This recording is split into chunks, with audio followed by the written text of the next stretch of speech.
नमस्कार शेतकरी कांदा उत्पादक शेतकरी बांधवांसाठी आताच्या क्षणाची सर्वात महत्त्वाची आणि मोठी बातमी. कांदा भावासंदर्भातील कांद्याच्या भावात वाढ होणार का, कधी, किती आणि कशामुळे होणार, काय महत्त्वाचे कारणं आणि कांदा खरेदी संदर्भातील केंद्राकडे मुख्यमंत्री आपलं देवेंद्र फडणवीस यांनी काय मागणी केली आहे, काय नाही, सविस्तर संपूर्ण लाईव्ह अपडेट बातमी आपण व्हिडिओच्या माध्यमातून जाणून घेण्याचा प्रयत्न करत. तरी महाराष्ट्रातील तमाम कांदा उत्पादक शेतकरी बांधवांनी एकच विनंती, व्हिडिओ शेवट अतिशय महत्त्वाचा व्हिडिओ जर आवडला तर नक्कीच लाईक करा. चॅनल नसाल तर माझा शेतकरी यूट्यूब चॅनलला सबस्क्राईब करून जसं म्हणजे नोटिफिकेशन तुमच्यापर्यंत पोहोचत असते. चला तर म्हणजे सुरुवात करतो. करू शकता 10 लाख टन कांदा खरेदीसाठी केंद्राकडे मागणी, सकारात्मक निर्णयाची मुख्यमंत्री या ठिकाणी फडणवीसांची अपेक्षा. बघू शकता शेतकऱ्यांना 50 पैसे किलो दराने कांदा विकण्याची वेळ आली आहे आणि यामध्ये राज्यभरातून कांदा उत्पादक शेतकऱ्यांचा संताप व्यक्त होत आहे. याच पार्श्वभूमीवर कांदा खरेदी प्रश्नी 27 तारखेला दिल्लीत केंद्रीय सहकारी अमित शहा मंत्री यांनी कृषी मंत्री शिवराज सिंह चौहान यांच्यासोबत झालेल्या उच्चस्तरीय बैठकीत महाराष्ट्र सरकारने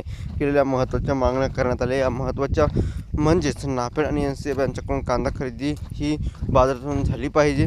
ही खरेदी व्यापाऱ्यांकडून नाही तर शेतकऱ्यांकडून केली पाहिजे अशी मागणी करण्यात आली. त्यावर सहमती दर्शवण्यात आली आहे अशी माहिती मुख्यमंत्री फडणवीस यांनी दिली आहे. एकंदरीतच अशी काही महत्त्वाची अपडेट आलेली आहे.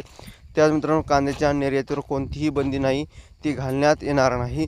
कुठल्याही निर्यातीवर सरचार्ज लावण्यात येणार नाही असे आश्वासन देण्यात आले असल्याचं मुख्यमंत्र्यांनी सांगितलं आहे. आणि एकंदरीतच अशी महत्त्वाची ही अपडेट आहे महाराष्ट्रातील कांदा उत्पादक शेतकरी बांधवांसाठी. आणि एकंदरीतच या ठिकाणी या बैठकीत मुख्यमंत्री फडणवीस यांचं मुख्यमंत्री एकनाथ शिंदे, सुनील पवार, गिरीश महाजन, छगन भुजबळ उपस्थित. कांदे 2 लाख टनाऐवजी 10 लाख टन नाफेडने खरेदी आणि NCFने करावी, त्यावर सकारात्मक निर्णय होईल असे आम्हाला अपेक्षा असल्याचं फडणवीस यांनी म्हटलं आहे.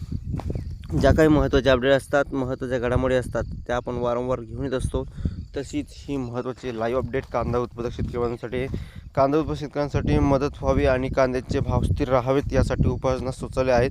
त्यावर काही सकारात्मकता दर्शवली आहे. विशेष कांद्याचे जे आपल्याकडे बियाणे आहे ते मोठ्या प्रमाणात निर्यात होत आहे, त्यामुळे कांद्याला मार्केट मिळत नाही, त्यामुळे मोठ्या प्रमाणात निर्यात सरचार्ज लावला पाहिजे अशी मागणीही मान्य करण्यात आली आहे. धन्यवाद.